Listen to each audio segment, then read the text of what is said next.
Warahmatullahi wabarakatuh. Saya Chandani Mulia dari kelas D ingin menyampaikan hasil dari makalah saya yang berbentuk poin yang berjudul analisis pengaturan aspek lingkungan hidup dalam Undang-Undang Cipta Kerja. Yang pertama, apa yang dimaksud dengan Undang-Undang Cipta Kerja?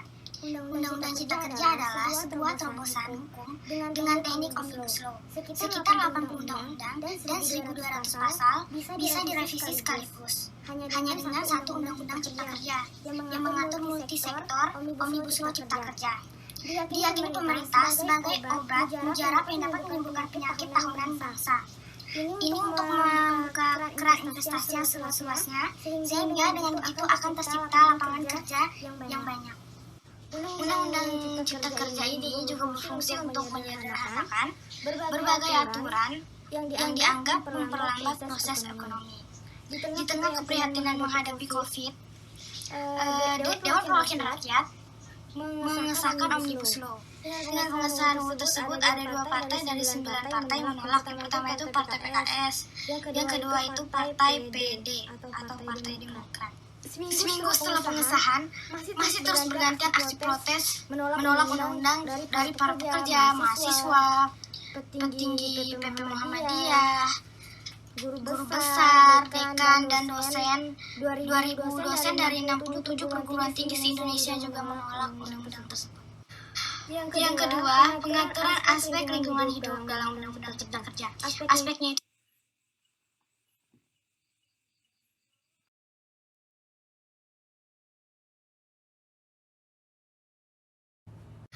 Yang kedua, pengaturan aspek lingkungan hidup dalam Undang-Undang Cipta Kerja. Aspeknya itu ada 5. Yang pertama itu aspek penyederhanaan perizinan lingkungan ke perizinan berusaha. Yang kedua itu aspek penghapusan izin dari lingkungan menjadi persetujuan lingkungan. Yang ketiga, aspek perubahan konteks kajian kelayakan lingkungan. Yang keempat, aspek amputasi keterlibatan masyarakat. Dan yang kelima, aspek kelembagaan dan pengaturan pelaksanaan. Yang pertama, aspek penyederhanaan perizinan lingkungan ke perizinan berusaha. Aturan dan ketentuan terkait perizinan lingkungan bagi pelaku usaha sebelumnya diatur dalam Undang-Undang Nomor 32 Tahun 2009 tentang pengelolaan dan pelindungan lingkungan hidup atau yang biasa disebut dengan UU PLH. Menurut Helmi, UU PLH tidak mengatur secara tegas hubungan hukum antara izin lingkungan dengan izin usaha atau kegiatan. Hubungannya masih bersifat izin yang satu seolah tidak terkait dengan izin lainnya, sehingga walaupun banyak terjadi pelanggaran izin lingkungan, namun sulit dilakukan penegakan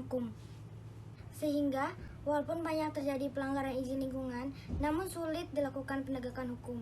Pemerintah hanya memberikan teguran kepada pemegang izin untuk memperhatikan kelestarian lingkungan. Pemerintah tidak berdaya memberikan sanksi lebih berat. Maka dari itu, Undang-Undang Cipta Kerja menyederhanakan proses perizinan dengan cara mengintegrasikan izin lingkungan ke perizinan berusaha. Penyederhanaan tersebut diharapkan dapat meringkas sistem perizinan sekaligus memperkuat penegakan hukum.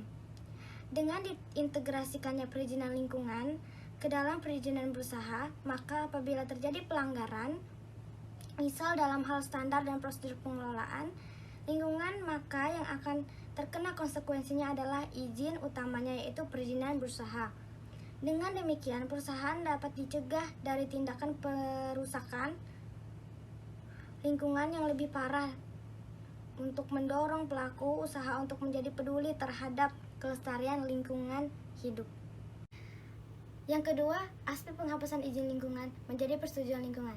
Di dalam Undang-Undang Cipta Kerja, izin lingkungan berdasarkan Undang-Undang Nomor 32 Tahun 2009, Undang-Undang Perlindungan dan Pengelolaan Lingkungan Hidup itu dihapus dan diganti dengan persetujuan lingkungan pada pasal 22 Undang-Undang Cipta Kerja tentang perubahan UU PLH, UU PPLH, khususnya pada pasal 1 angka 35 dan pasal 36. Izin sebagai produk hukum administratif tentu berbeda dengan persetujuan yang lebih bersifat diskresi. Penggantian konteks izin dengan persetujuan tentu memiliki akibat hukum yang signifikan, Salah satu akibat yang mendasar adalah hilangnya hak gugat administratif bagi masyarakat atas diterbitkan persetujuan lingkungan. Pada satu sisi ini menimbulkan pesimisme dan kekhawatiran tentang pelemahan secara sistematis dengan fungsi izin sebagai instrumen pengadilan, pencemaran dan kerusakan lingkungan hidup,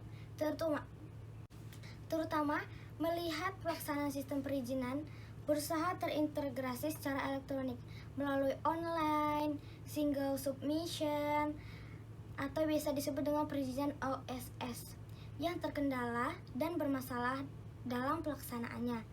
Perizinan OSS memperkenalkan anomali baru dalam sistem perizinan dengan istilah izin dengan komitmen, yang pelaksanaannya berpotensi menimbulkan banyak permasalahan. Namun, pada sisi baiknya, Undang-Undang Cipta Kerja meskipun mengganti izin lingkungan dengan persetujuan lingkungan, tidak mengubah konteks persetujuan lingkungan sebagai persyaratan dan perizinan berusaha. Perizinan berusaha dapat dibatalkan dengan 3 syarat. Yang pertama, persyaratan yang diajukan dalam permohonan perizinan berusaha mengandung cacat hukum, kekeliruan penyalahgunaan, serta ketidakbenaran atau pemalsuan data, dokumen, atau informasi. Yang kedua, penerbitannya tanpa memenuhi syarat sebagaimana tercantum dalam keputusan kelayakan lingkungan hidup dan persyaratan kesanggupan pengelolaan lingkungan hidup. Yang ketiga, kewajiban yang ditetapkan dalam dokumen AMDAL atau UKL UPL tidak dilaksanakan oleh penanggung jawab usaha dan penanggung jawab kegiatan. Yang ketiga, aspek perubahan konteks kajian kelayakan lingkungan.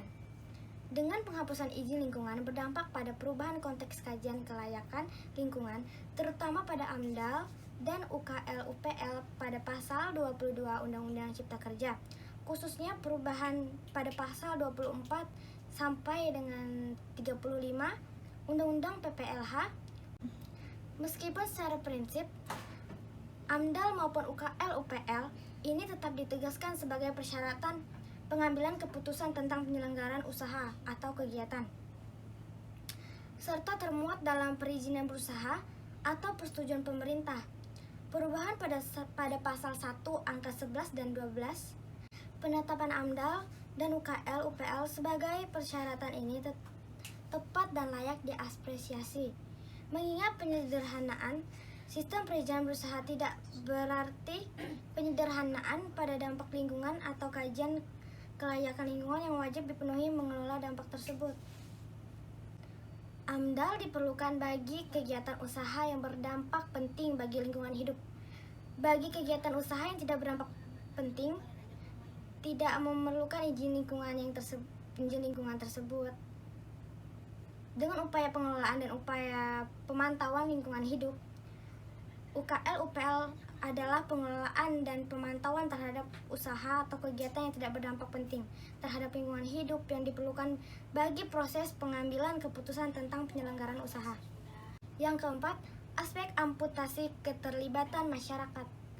Melalui perubahan atas pasal 26 Undang-Undang 32 tahun 2009, Undang-Undang Cipta Kerja mengurangi peran pengawasan publik di dalam proses penyusunan dokumen AMDAL. Pelibatan masyarakat di dalam Undang-Undang Cipta Kerja dibatasi pada masyarakat yang terkena dampak langsung terhadap rencana, usaha atau kegiatan untuk diatur lebih lanjut melalui peraturan pemerintah. Terdapat 2 implikasi penting dari perubahan ketentuan ini.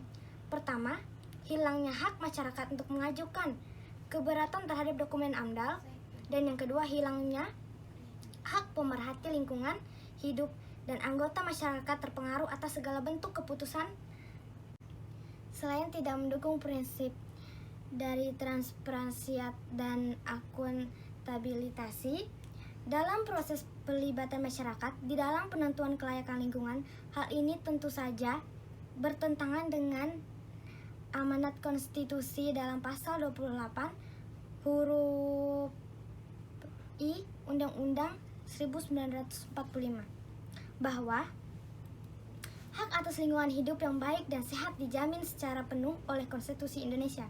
Hak atas lingkungan hidup yang baik dan sehat ini terdukung atas 3 pilar. Yang pertama akses informasi, yang kedua partisipasi publik, yang ketiga akses keadilan. Yang kelima, aspek kelembagaan peraturan pelaksanaan. Pada aspek kelembagaan Undang-Undang Cipta Kerja sangat terkenal karakter sentralistiknya. Hal ini tentu saja wajib dikritisi karena bertentangan dengan semangat desentralisasi dan sementara untuk pengawasan dan penegakan hukum, sentralisasi lebih kepada adanya norma, standar, prosedur, dan kriteria di dalam pelaksanaannya. Namun pemerintah daerah tetap memegang tanggung jawab dan keberadaan KPA selama ini mengalami dilema. Saat pejabat eselon di daerah akan menjadi secara ex officio sebagai ketua KPA.